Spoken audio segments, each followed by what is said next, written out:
Hey guys, it's Eric here at Farpoint Farms. Check it out. I got this 10-foot by 4-foot like storage slash overhang. It's kind of cool. We saw this thing on the Amazon site. We were looking for something maybe to store firewood, maybe to store just random assorted stuff. And this one kind of just fit the bill because some of it's fully enclosed, lockable, and some of it is just, cover. So I thought that was kind of cool. Anyway, I'm going to go ahead and assemble this. I'm not going to film every step of the way with this though, because that would just take hours to film. But I'm going to go ahead and pause the camera. We'll get everything unboxed, take a look at the manual, and then step by step, I'll run you through how you go about assembling this thing. Let's do it. All right, well, as you can see, we've got everything out of the box, and there's some pieces, but most of them should go together pretty simply. So the very first step in this is to assemble our frame for the enclosed area. I'm gonna go ahead and do that, and it's got some triangles to square up your edges so that you start off with a nice rectangle, so they don't get it more of a parallelogram or something like that. So I'm gonna go ahead and assemble that. And then one thing I'm gonna do with this, since we're not exactly positive its final location, I'm going to mount it onto a piece of plywood. That way we can move it to where we need it to be. All right, let's do it. And already the pile is getting smaller. Here is our foundation. And I've gone ahead and cut a 3/4 piece of pressure treated plywood to use as a base. It's gonna do a couple things for me. It's gonna give me a nice flat surface to do the rest of my building on, and it's also going to give it extra protection. So whatever I have in here, instead of it just being on the ground or the grass or the gravel, it will be kind of sealed in. You could caulk the bottom of it, and you would probably keep the rodents from getting in there, at least for a good while. All right, we're already on to starting to raise the walls of our enclosed area, so let's get on to that now. All right, this is moving along really nicely. There's not a lot to this. So the next step is, of course, to put these panels up on the sides here, and then you kind of frame it all in with just a pretty basic looking little setup here, right?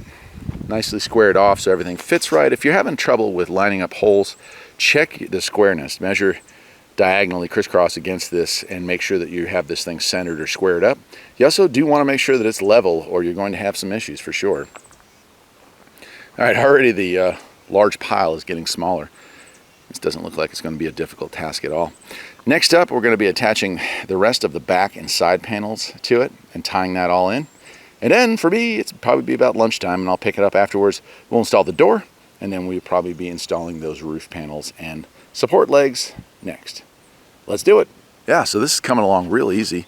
So 2 small panels here on the sides, 3 along the back, and as you can see, still have to put the bolts in right there, right there. So the next step, we'll put those bolts in there, and I believe we're going to be moving on to the roofing portion of this, and then the doors.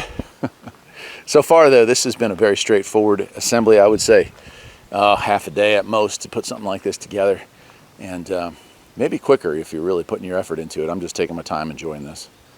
Let's keep going. All right, check it out. Now we are really moving along. So we have all of our side walls. We have our roof angles and panels all in place here. And we have our door trim in place here. So the storage area is really starting to take shape here, and I'll take a look inside here so you can see.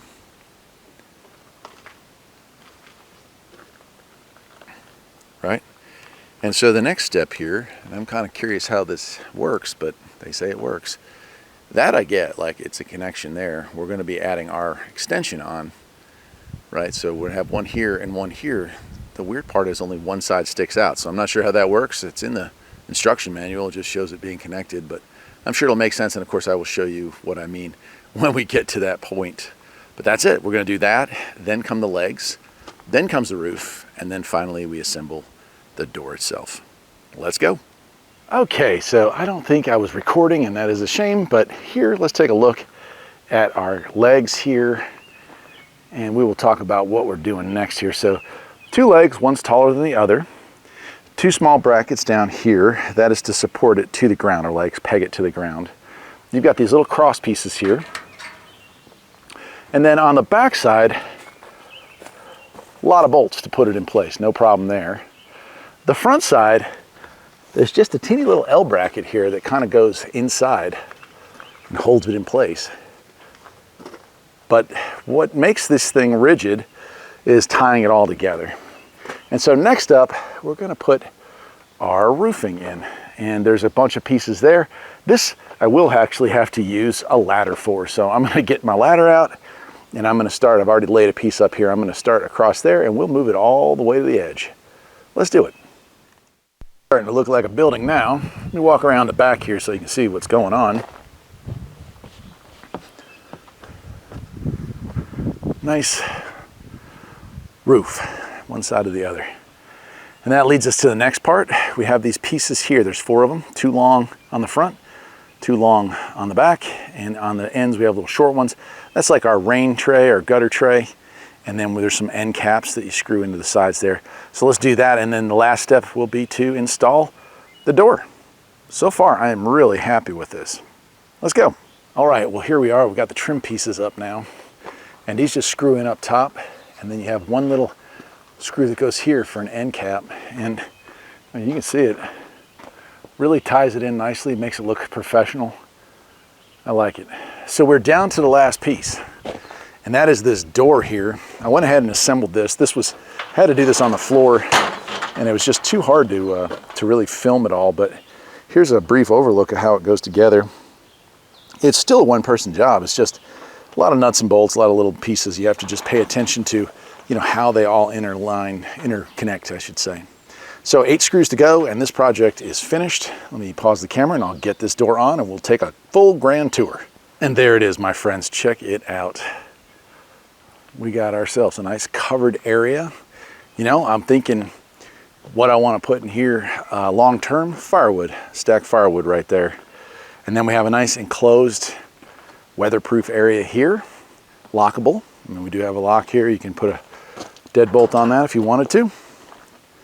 It's not too big, it's not too small. It's just about right. And you can take a look up on top there, see our roof. And I think the whole thing came out really nice.